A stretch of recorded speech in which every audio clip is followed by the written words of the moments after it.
অনেক ভাইদেরকে দেখা যায় যে উমরার সফরে বা হজের সফরে যদি কেউ মসজিদের কাছে ওই মসজিদে আয়েশা কিংবা এমন কোনো জায়গা থেকে বারবারই যদি উমরা করার চেষ্টা করে তাহলে হবে কিনা, নাকি মিকাত বলতে আসলে কোন মিকাত বোঝানো হয় যেখান থেকে তাকে এসে উমরা? আসলে আমাদের দেশের মানে শুনতে খারাপ শোনা যাবে, সেটা হলো যে আমাদের দেশের ইসলামটা পালন হয় পাবলিকের মন মানসিকতা অনুযায়ী। আর পাবলিক যেভাবে ইসলাম পালন করতে স্বাচ্ছন্দ্য বোধ করে সেইভাবে আমরা যারা আলেম ওলামা আছি আমরাও সেভাবে রিপ্রেজেন্ট করতে আমরা খুব স্বাচ্ছন্দ্য বোধ করি। পাবলিকে সবাইকে না বলি, অর্থাৎ অধিকাংশ লোকের ক্ষেত্রে কিছু পাবলিক এবং কিছু আলেম। এখন আমাদের কিছু হাজি ভাইয়েরা ওনারা ওখানে যাওয়ার পরে আবেগে তিনি উমরা করবেন। তো একজন মানুষ আমার মতো একজন আলেম, যিনি আলেম মোয়াল্লিম অথবা হজের লাইসেন্সধারী একজন ব্যবসায়ী, তিনিও চিন্তা করেন ওরা জামালে তা করুক, আমার টাকা ঠিক মতো দিছে তো।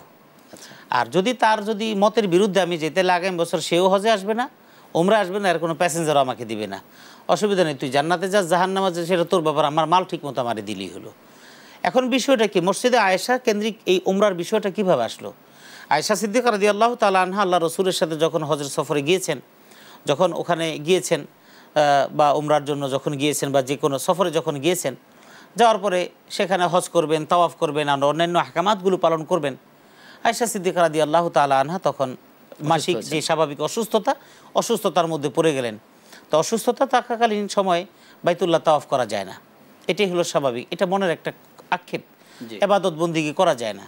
তো তার মনটা খুব খারাপ হয়ে গেল। পরে যখন সুস্থ হলেন, রাসূল করিম সাল্লাল্লাহু আলাইহি ওয়াসাল্লাম আয়েশা সিদ্দিকা রাদিয়াল্লাহু তাআলা আনহাকে বললেন, তোমার মনটা অনেক খারাপ বা তোমার এটা একটা মনোকষ্ট আছে, তো তুমি ওখান থেকে এহরাম বেঁধে এসে তুমি বাকি কাজগুলো করো।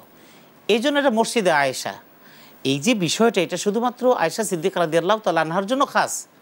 কিন্তু আমরা এই দেশ থেকে যাই চিন্তা করি যে এত লাখ টাকা দিয়ে আসছি উমরা এর 14 পুরুষের জন্য সবার এখনো সেই নিয়মটা রয়ে গেছে, কিন্তু এই নিয়মটা সহি শুদ্ধ না। তবে হ্যাঁ ওলামায়ে কেরাম বলেন করতে পারেন, কিন্তু এটা আসলে এটা তো ঠেকা পড়া মাসালা, করতে পারেন। তো আমি করতে পারেন এটা কেন?